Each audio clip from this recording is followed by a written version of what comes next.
Olá, começa agora o Crítica de Ponta Especial Fenata. E de início, vamos com Daniel Schneider criticando a peça Na Boca do Lixo. A peça Na Boca do Lixo, apresentada pela Companhia de Teatro Talagadá, encerrou a mostra de rua do 42º Fenata. O espetáculo conta a história de um homem solitário, mesmo com diversas pessoas ao redor, pois todas passam e o ignoram. Convivendo com a solidão, ele é diversas vezes tentado a entrar no lixo, que na peça é representado por um monstro. Mas ele encontra forças para resistir, observando as coisas boas da vida, representados na peça por uma borboleta. A apresentação da peça é feita por 3 atores manipulando bonecos. Como se trata de uma obra criada especificamente para ser exibida nas ruas, o artifício justifica, pois se fosse feito apenas com atores, eles acabariam confundidos com a multidão.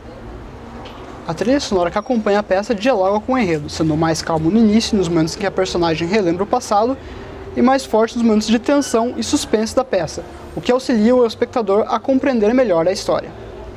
O espetáculo força a reflexão sobre fatos cotidianos da vida, pois o lixo ali presente não representa apenas uma condição desumana de vida, mas tudo o que há de mais baixo no mundo, como inveja, ódio, avareza, ganância, entre outros sentimentos negativos. E no Calçadão, José Tramontim acompanhou a peça Sabiás do Sertão. Os amantes do sertanejo de raiz com certeza ficaram emocionados com a peça Sabiás do Sertão, encenada no Calçadão no espetáculo de quarta-feira às 10 horas da manhã.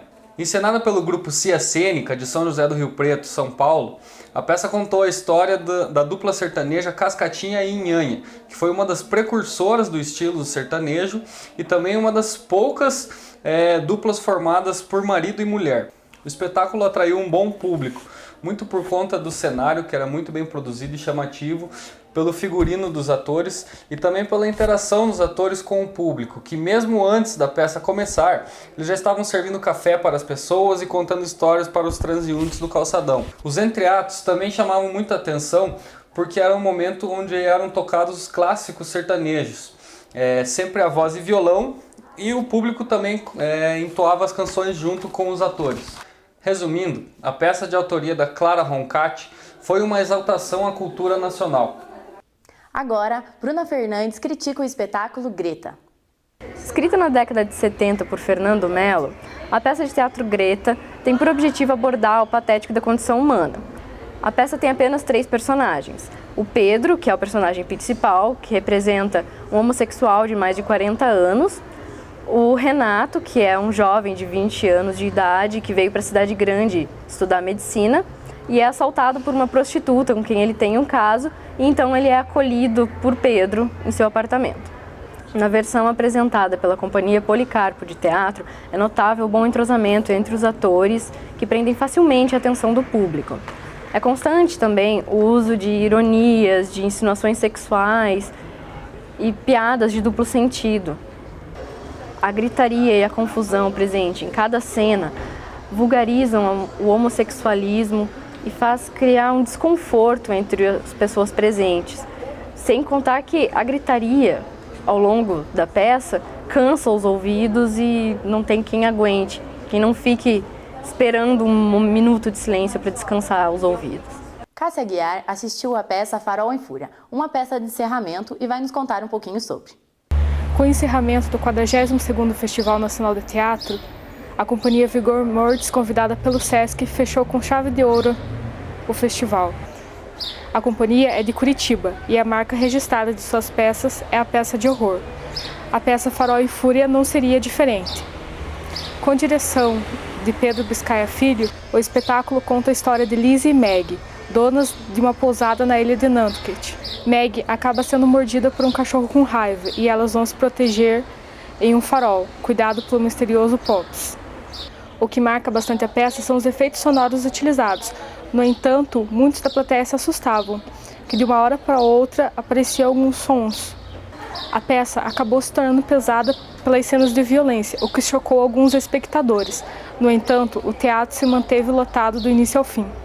O grupo de Chapecó também se apresentou e Jaqueline Guerreiro vai falar sobre. O espetáculo Magos, do grupo Companhia de la Curva, aconteceu no dia 9 de novembro no Cine Teatro Ópera. A peça era uma apresentação de circo e tinha apenas 2 atores em cena, o Mago Champion e seu assistente meio atrapalhada Marie. Além do diálogo atrapalhado entre os personagens, coisas inesperadas aconteciam durante toda a peça. A sonoplastia também ajudou muito, como a música Psicose, que tocou durante a apresentação. A peça aconteceu no Auditório B e durou cerca de 1 hora, e levou o público ao riso do começo ao fim. A Companhia dos Pés, de São José do Rio Preto, apresentou o Expresso Caracol, e Felipe de Liberais foi conferir. Expresso Caracol, peça apresentada pela Companhia dos Pés, de São José do Rio Preto, São Paulo, foi a mostra infantil da 42ª edição FENATA, no dia 8, sábado. A peça conta a história de um palhaço e de uma bailarina estrangeira que viajam e se apresentam por onde passam. A estrela, em tese, é a dançarina, mas o palhaço sempre se atrapalha e causa situações inusitadas, roubando a cena. A comunicação entre os dois é um dos pontos fortes, já que a bailarina não sabe falar português e acaba se irritando com o palhaço frequentemente, proferindo vários palavrões em russo. Outro ponto forte da peça foi a interação com o público. O palhaço pegou o celular de uma espectadora e fez malabarismos, além de conversar com outros espectadores em vários momentos. A parte mais jovem do público pode ter ficado um pouco confusa com alguns termos utilizados, mas isso é uma atitude compreensível, já que a peça visava agradar crianças e adultos. A peça não tem um enredo tradicional, parecendo muito mais um stand-up infantil. Assim, o que conquistou o público foram as interações entre o palhaço e a bailarina, as trapalhadas de um e as danças de outro. O Último Sarau, uma peça de corpo presente, foi criticada por Adriane Hess. Último Sarau, uma peça de corpo presente, foi apresentada no último dia 9, na Mostra Competitiva Adulta do FENATA. Sob direção de Roberto Malé, o grupo Os Geraldos de Campinas montou a cena de um velório. Na peça, os 7 personagens aparecem caracterizados como idosos e o público é recepcionado como convidado do velório. Embora trate de um assunto trágico, a morte, a peça tem muitos elementos de comédia. A velhice é colocada de forma cômica, através da figura da velhinha Gagá, que já tem a sua memória afetada pela idade. O que a peça se propõe é prestar uma homenagem de corpo presente ao artista. Portanto, músicas e poemas foram introduzidos na peça, em que cada personagem realiza um número. Nesse momento, a peça atinge um tom mais dramático, em que o sofrimento pela morte fica mais explícito. O Crítica de Ponta Especial FENATA fica por aqui. Você pode acompanhar um pouquinho mais do nosso trabalho no site criticadeponta.com. Até mais!